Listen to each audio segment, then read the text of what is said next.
My name is Emma, and I'm a 20-year-old university student living in New York. I grew up in a family that went through its share of changes. My parents got divorced when I was 14, and I've lived with my mom ever since. Things got even tougher last year when my dad, who I was very close to, passed away from cancer. He left me a significant amount of money in his will, but I could only access it when I turned 20. This year, I reached that milestone, and not long after, something pretty unbelievable happened. One afternoon, my stepdad, Justin, who is in his mid-30s and has been married to my mom for the last 6 years, asked to talk to me. Our relationship has always been a bit strained. I try to keep things peaceful, but he's not always been the kindest to me. He started the conversation with a heavy topic. He suggested that I give the money my dad left me to my stepbrother, Michael, to help with his college expenses. According to Justin, Michael needed the money more for his education, and it seemed only fair to him that I help out.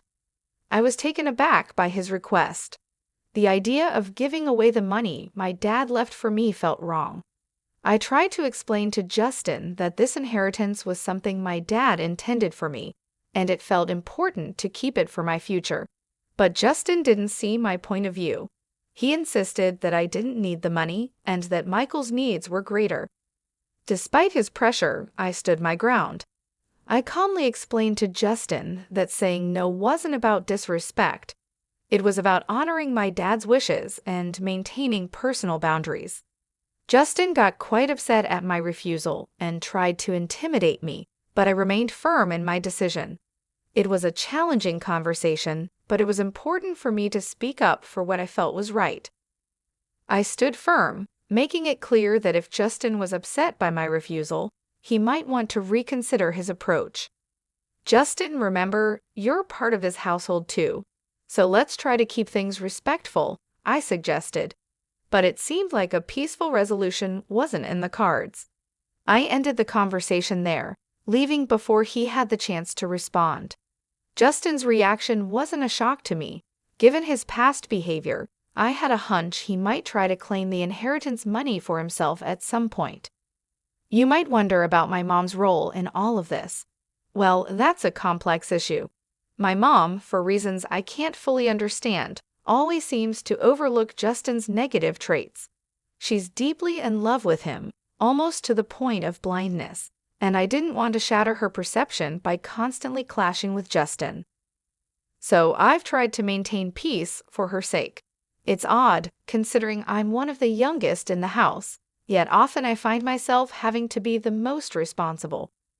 At the time of this ordeal, my mom, Mary, was out of town, which is why she wasn't around to intervene. Had she been there, she would have been livid. Justin knew he had a window of opportunity with her away, underestimating my resolve in the process. As I walked away from our heated discussion, Justin followed, berating me and labeling me a terrible sister for not wanting to hand over the inheritance to Michael. But it wasn't about not wanting to help, it was about the principle of the matter. Justin and Michael, unfortunately, seemed to follow the like father, like son trope, acting more like schemers from a cartoon than family members.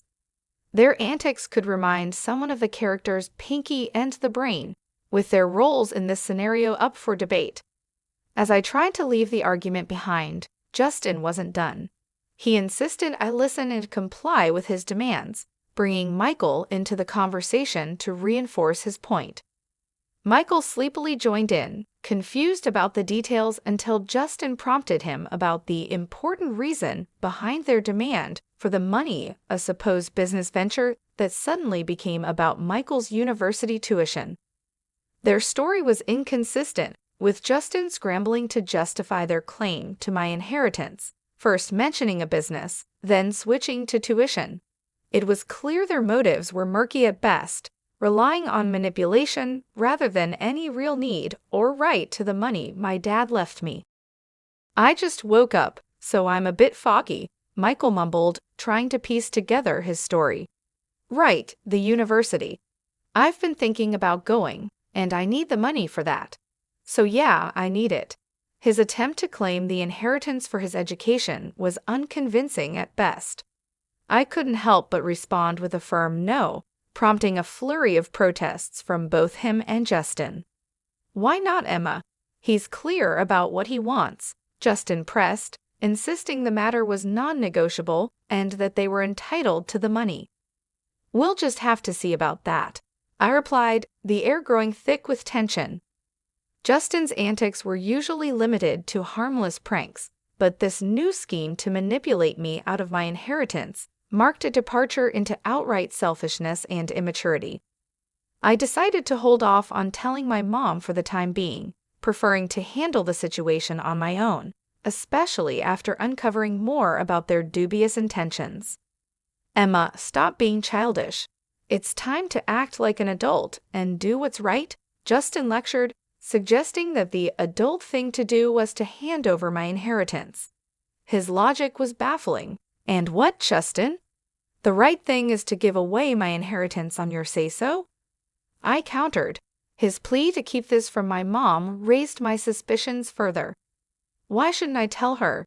She has every right to know what's happening in her own house. Justin's desperation not to involve my mom, paired with his uncharacteristically stern tone, only fueled my resolve. Something was definitely amiss, particularly with the so-called business venture Michael had mentioned earlier. It was clear they underestimated my awareness of their tactics, and Justin's vehement opposition to me sharing anything with my mom was a red flag. I reached out to my mom at the first opportunity. "Hey Mom, how's everything with you?" I began, trying to gauge her mood. "I'm all right, dear. What about you?" she responded. I hesitated, knowing what I was about to divulge could cause a stir. "Not great, Mom. Something's up with Justin and Michael Justin in particular. He's been acting really strange." My mom's response was to caution me against overthinking things. "Oh, Emma, don't let your imagination get the better of you." But it was too late for reassurances. The pieces were too aligned, pointing to something more than just a misunderstanding or paranoia on my part. Understanding my mom's reluctance to believe the unsettling truth about Justin, I pressed on, determined to shed light on the situation. "Mom, I get that you have feelings for him, but Justin crossed a line. He didn't just ask for the inheritance money, he demanded it for Michael, claiming it was for education purposes.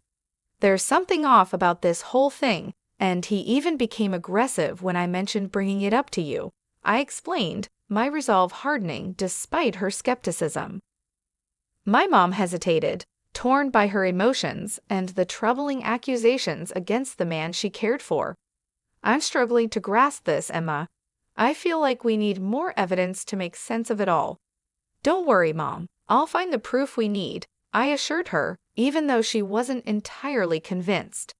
The idea that Justin had somehow bewitched her with his manipulations nagged at me, but I knew I needed solid evidence to reveal the true nature of his intentions. Later that night, I found myself scouring the family computer for any clues that could unravel the mystery of Justin's behavior. Fortune seemed to be on my side when I discovered that Justin had carelessly left his email account open. What I found was a revelation. Emails exchanged between Justin and a woman named Martha painted a clear picture of deceit. These messages were far from innocent, hinting strongly at an affair. But it was the content discussing plans for a divorce and a future together, fueled by an influx of money from a dubious business venture, that caught my attention.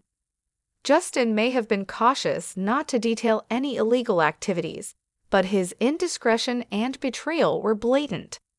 Armed with this information and determined to uncover more, I decided to approach Michael, hoping he might inadvertently reveal more about their plans. I initiated a casual conversation with him, subtly turning on my phone's recorder to capture our exchange. "Hey, Michael," I greeted him, feigning cheerfulness. "Hello, Emma," he replied, seemingly in a good mood. "You seem happy today." "Why not?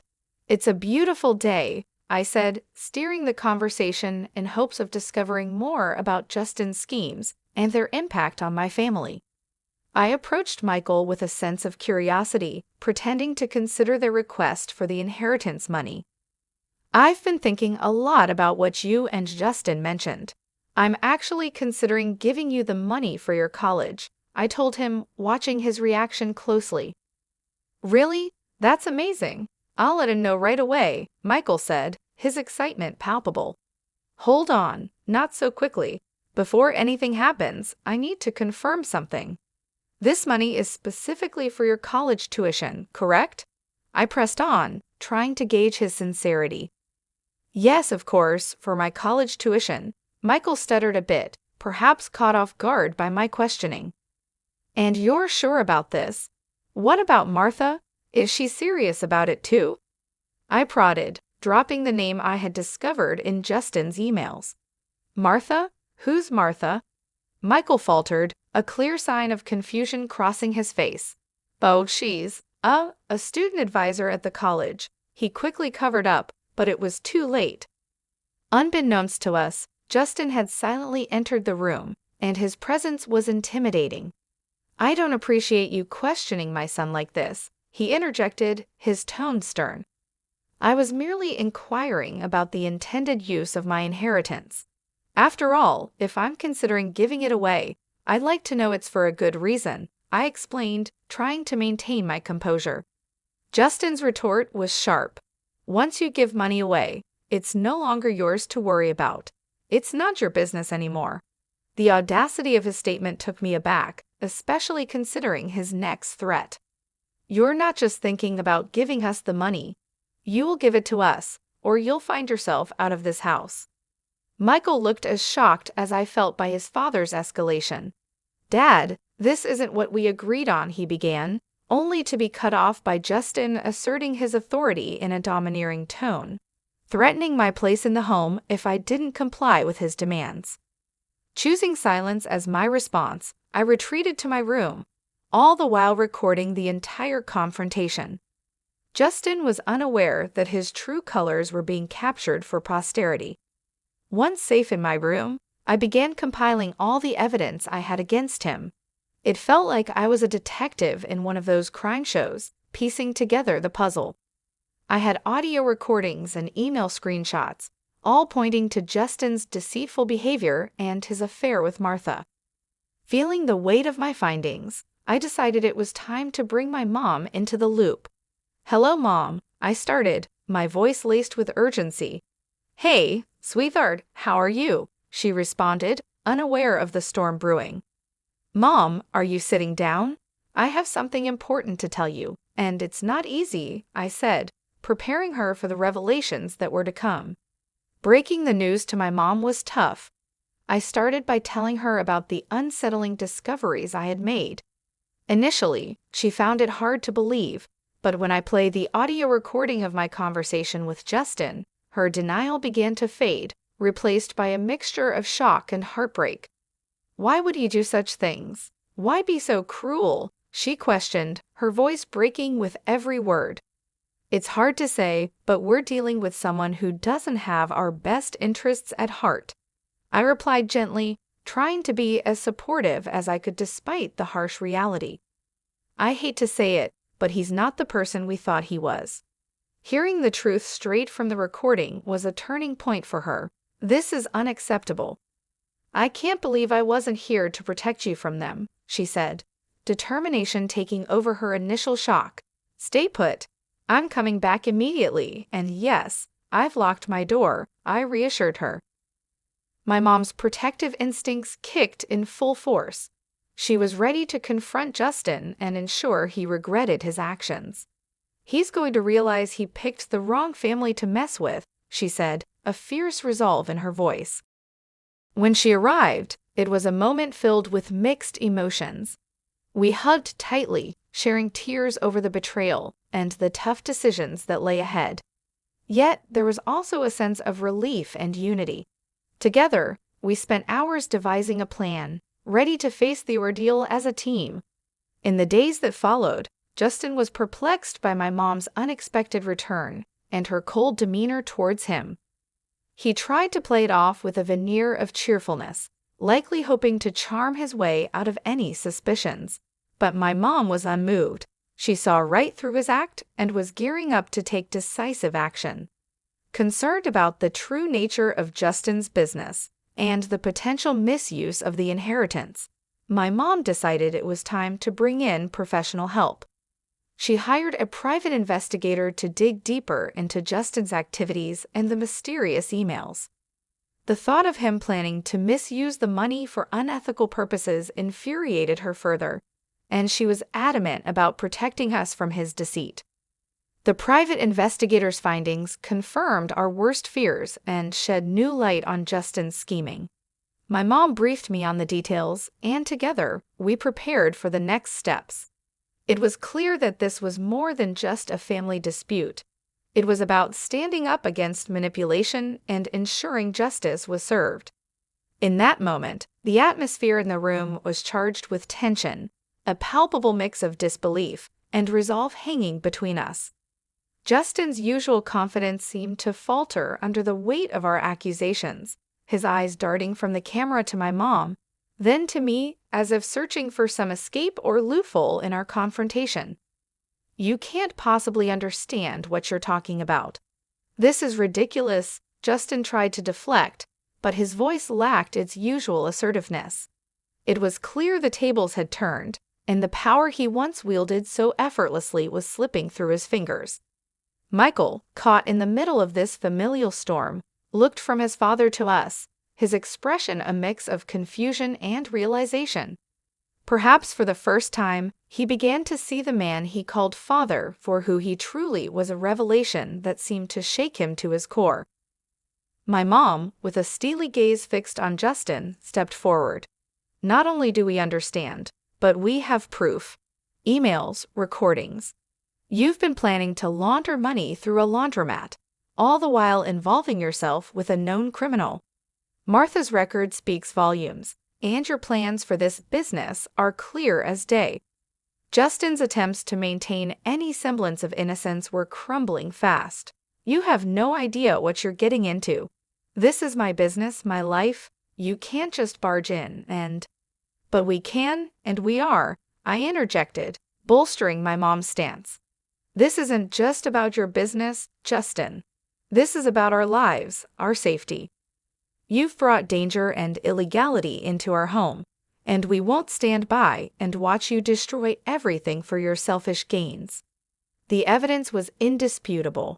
The audio recordings of Justin's and Michael's conversations, the emails outlining their plans, and now their caught-in-the-act admissions made it impossible for Justin to deny any longer.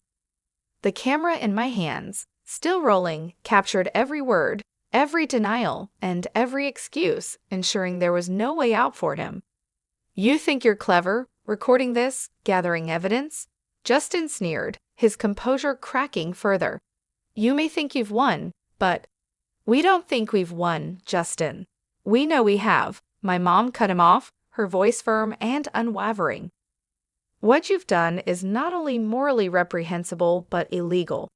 You've endangered this family, exploited my trust, and now you're going to face the consequences of your actions."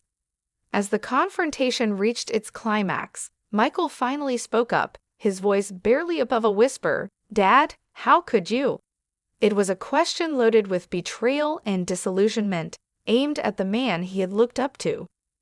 The room fell silent for a moment, the gravity of the situation settling in. Justin, now devoid of his usual bravado, seemed to shrink before us. It was clear the game was over.